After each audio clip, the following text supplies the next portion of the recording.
were talking about a young gal who was in her early 20s who came to talk to me about the fact that she grew up with a very abusive household. Her father was abusive. Now, she didn't say that he was sexually abusive in any way, but she said he was mean. He was demeaning to her. He always put her down, made her feel less. And as she went off to college, so she got out of the house, she went out to college, and she started to see a whole different world. She didn't feel so trapped. And she told me that as she started to meet people, she started to realize she wanted to have nothing to do with her dad. She wanted to have no idea about him, wanted him erased from her life. And she was so angry, and everybody would think, yeah, justifiably so, right? If somebody's been putting you down, if somebody's been a bully to you, why wouldn't you be angry at them and want them completely out of your life? Well, here's the challenging part. We started talking about, okay, how do we move forward from this? Because you've been in this situation, you've been, as people say, a victim of abuse. I don't want you to have the victim mentality, though, is what I told her. And we started to talk about that a little bit. And she said, but I'm a victim. And I said, sure, you can think of it that way. You've been victimized. If you want to look at it from a perspective, if we're going to label things, there's the aggressor, there's the victim, there's a predator, there's the prey. But I said, the problem is that the idea of you are a victim, or we get into that victim mentality, sometimes we start to feel like, well, that's who I am. I'm a victim. We get into this victim shell, and then we start living life as a victim. That's one of the challenging things that can happen psychologically. And again, this is where the abuse cycle can happen. If you don't, shall we say, empower yourself to realize that, yes, you've been victimized. It's kind of like if I got mugged in the street, well, I'm a victim of the mugging, but am I a victim? Well, no, I was victimized. They put me in a situation where somebody took my wallet or something along those lines. However, does that change who I am as a person? And I think sometimes when we start saying I am a victim, we start identifying as a victim in terms of our identity. We never want to do that. We never want to take the approach of I am something other than I'm a child of God. That's how I got to move through life. That's my identity. I'm a child of God and I got to make it to heaven. However, whatever that means on my path and my journey, we all have different journeys to get there. But that's really our identity. There's no other identity. You can say, well, Dr. Sandoval, you are a doctor.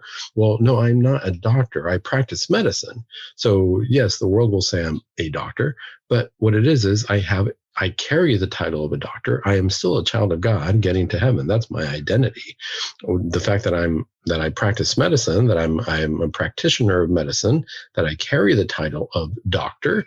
The world will also say you are a doctor, but that's not exactly correct when we're thinking about who we are as people. As people, our only identity is we are children of God. That's it. And we're moving towards heaven. Whatever we choose to do in that journey, whatever profession we take up, wherever we put our talents, that's a different story. We all have different talents, but if we start seeing each other as, no, we are all children of God, what we happen to do is individual, okay, that's a different perspective. Why do I say that? Because in this particular case, she was in an abusive situation. She said that she was never physically abused. She didn't remember being hit. It was just very emotional. Now, here's what I will say. Sometimes it's the wounds that we don't see that are the deepest and hurt the most and are probably the most prevalent in society. Those are the ones that we really carry. There's a very heavy emotional component to us as people, and we can carry these wounds. Nobody else is going to see them. We're going to feel scarred on the inside. And if we don't know how to let them heal and move on for them and recognize that, yeah, okay, this happened to me, but I got to move forward. If we choose to identify as I am a victim of this abuse, that wound will always be open. And that's my identity, because I have to keep this open wound. Otherwise, I'm not going to know how to move forward. So with this young lady, what we talked about, first of all, was I don't want you to take on that victim mentality. That's not your label. That's not who you are. It's something that you experienced. And we got to let that heal. We got to move forward and understand that, yes, this happened, but it's okay. It's going to heal. Not that what happened was okay, but that I'm okay. I'm going to move forward. I'm going to recover from this in the sense that I'm going to understand what happened to me, but I'm not going to let it happen again. If I fall down and I scrape my knee, I'm going to be a little bit more careful about where I tripped, because I don't want that to happen again. Does that mean that I don't have that knee scar? No, it's still going to be there and it's going to heal and it might leave a mark, but I'm going to be careful next time I walk down that path, right? Okay. So that's kind of the same thing I was telling her. First of all, you got to move forward and you got to realize this happened, but I don't want to fall into the same trap. I don't want to be abusive to my children, and I do not want to be in a relationship where I'm going to be abused. So the first thing I got to do is realize, hey, once I'm in a relationship, if I start seeing these red flags, if somebody starts treating me in the same vein, in the same way, I got to walk away from that. There's no question about it. It's going to hurt. I got to make a plan because I got to recognize, realize it, become a little bit numb to it, and realize I just got to walk away. I can't question it too much. Okay.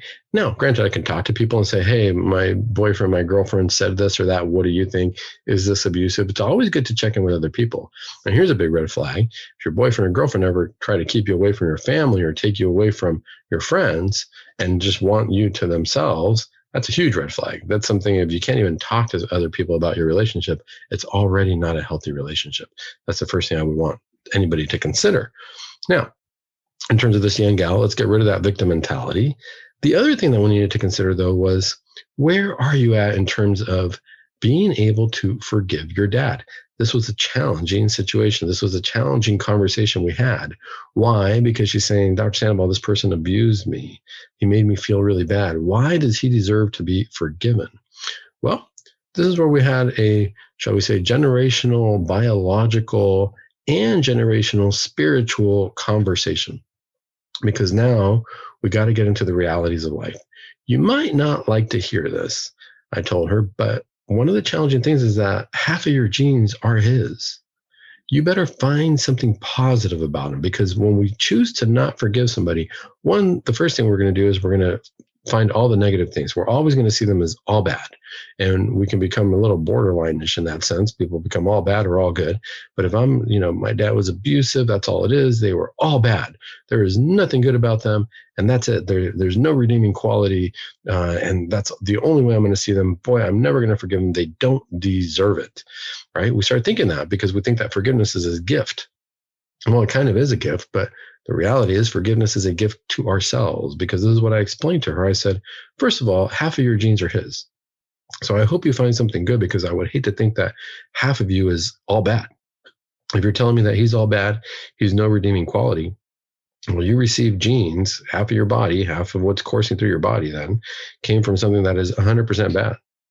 And so the first thing you need to think about is you better find a good quality about him. You better find something that he did well. I'm not saying that that the abuse was good at all. That, of course, we can categorize that in the bad basket, if you will. But we are all capable of doing good or bad. He chose to do bad. So the first thing I told her was remind yourself of even one thing that's positive, because you want to find that in yourself as well. You want to find the positivity in yourself that came from him. Yeah, he was abusive. How do we justify that? The other thing I told her was, imagine how sad it is that he has a young gal, a little girl, a daughter, and the best he can do is be abusive, or that he has a capacity to be abusive towards her. How sad is that? Where did he come from? How did he grow up that was the best he could do for his daughter, that he didn't know how to bring his daughter up inside emotionally, that he didn't know how to be kind to her, that he even had the capacity to be abusive towards her?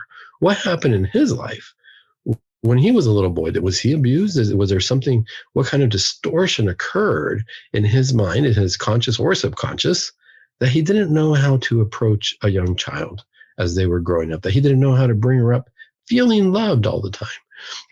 We're not perfect as parents. We're going to have times where we get so angry about things that, boy, we want to kill our kids, is what they say. Not literally. We're not literally going to harm anybody that way. It's the expression. But we get so angry that hopefully nobody does that literally. Although if you see in the news, people sadly do end up doing that. At that point, I wonder what's going on with them purely psychiatrically. I want to do a psych eval in that matter. If you're actually taking somebody's life, boy, that's a whole different story, But we can get really angry with family members. Why do we get angry? Because we're hurt. We're emotional. And was her dad hurt by something? Is that why he chose to be abusive towards her? I don't know. I'd have to talk to him. I don't know, but this is her experience, and that's all I've got to go on.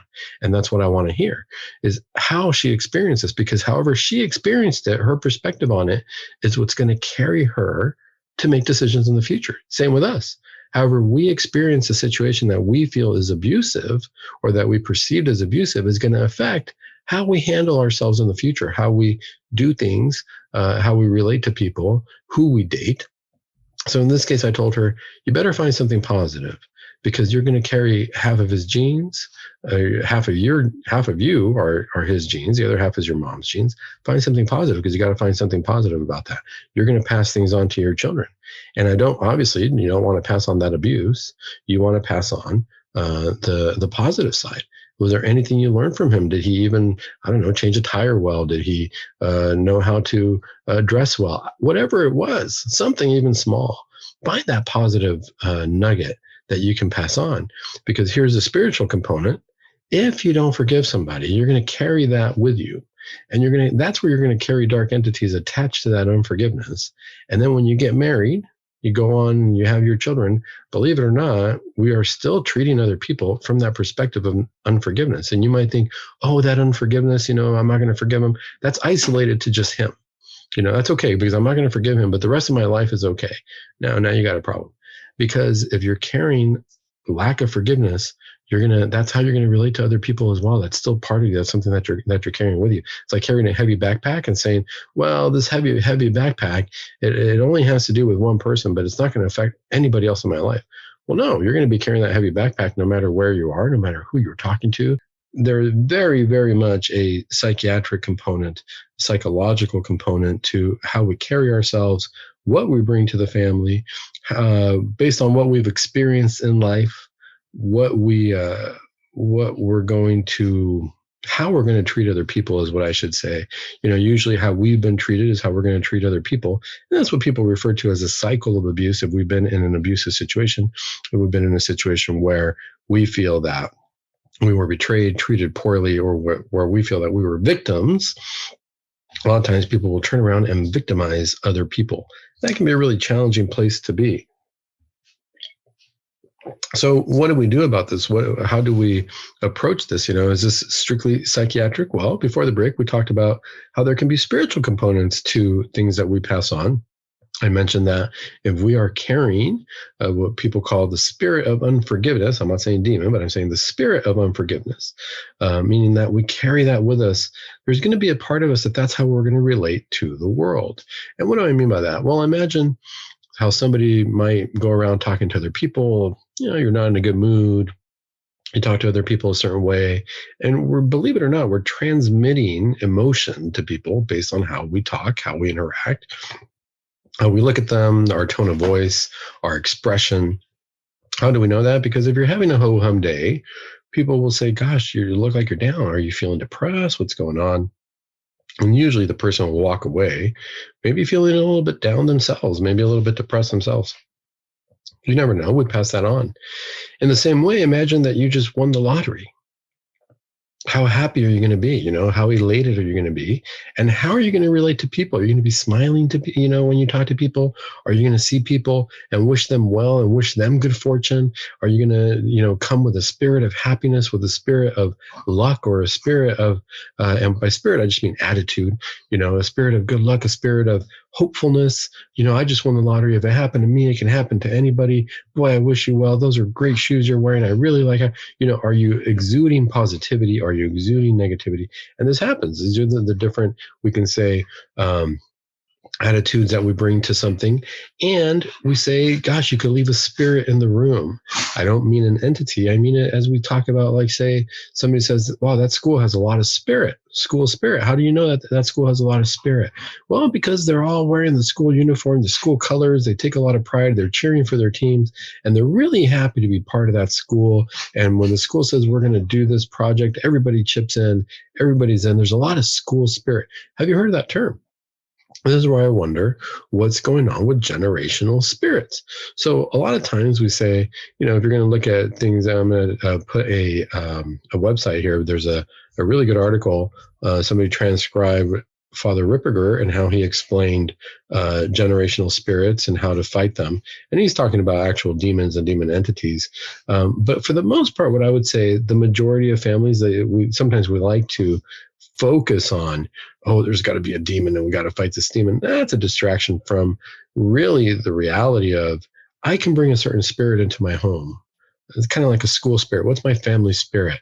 Does that family, when they're going to do something, do they take trips together? Are they happy to be together? Do they really try to get together for the holidays? Do mom and dad, are they positive with each other when they see each other? Are they happy? Or mom and dad, can you tell that they're not getting along? These are the spirits that we bring to our family. And if we're bringing a spirit of unforgiveness, and even if we think, no big deal, because I'm just not forgiving one person, but, I love my family, I love my kids, I love my wife, so no big deal on that. I'm just going to, even though I don't forgive this one person, yeah, it's okay because my family is going to be different. Well, guess what? Unfortunately, subconsciously, you're carrying the spirit of unforgiveness, whether we like it or not. We're introducing that and bringing that into our home. And that's kind of sad. We don't even realize it sometimes. What is it that we're bringing into our home? What attitude are we bringing into our home? And that's something to consider. Why do we need to consider that?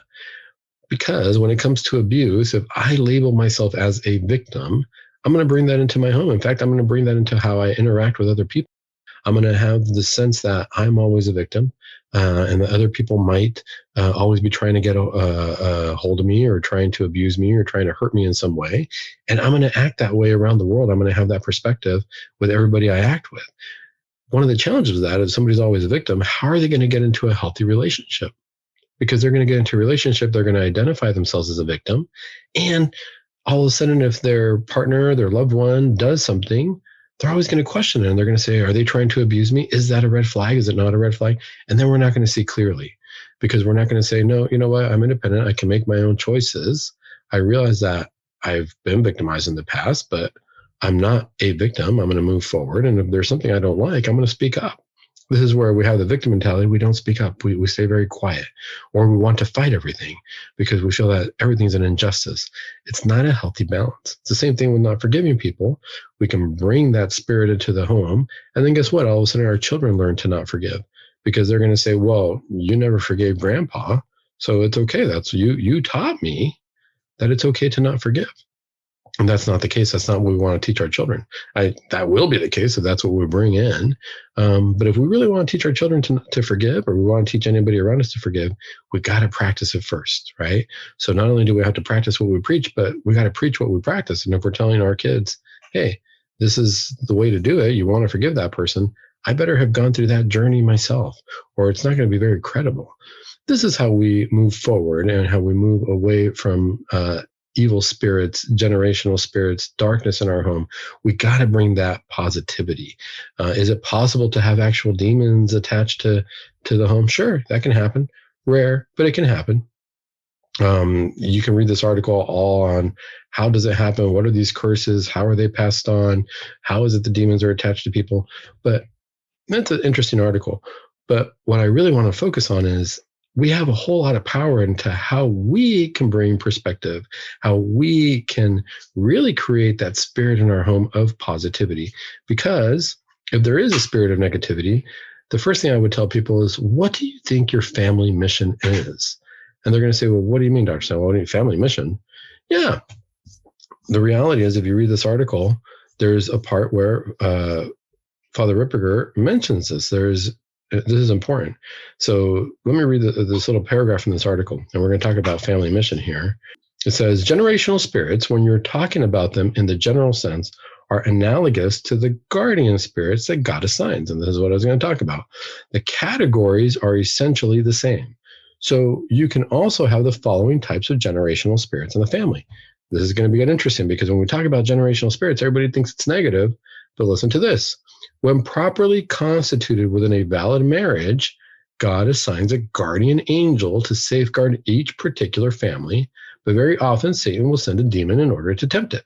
Moreover, meaning tempt the family. Moreover, the goal of that demon is to get his foot in the door so as to become permanently attached to the line.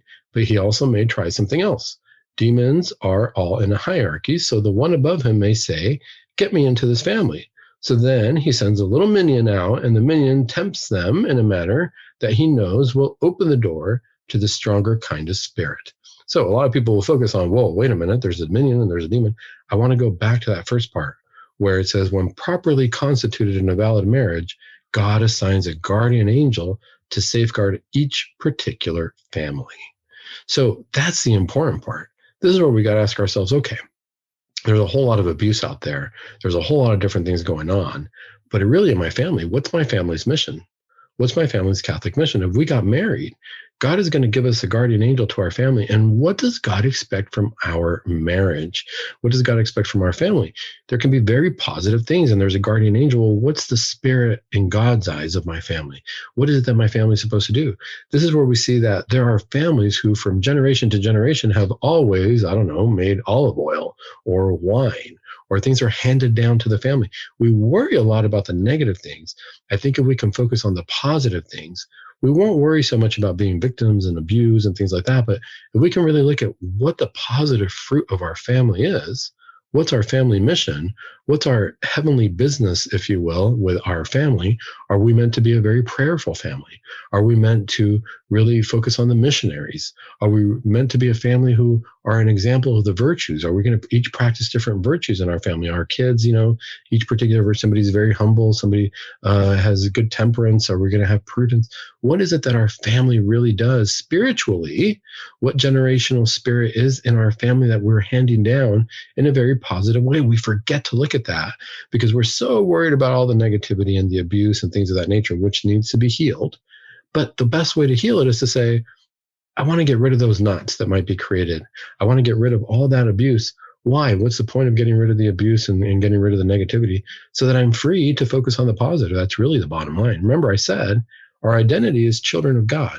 Our identity is children of God until we make it to heaven. So psychologically speaking, if that's who we are, I can't put any other label on me.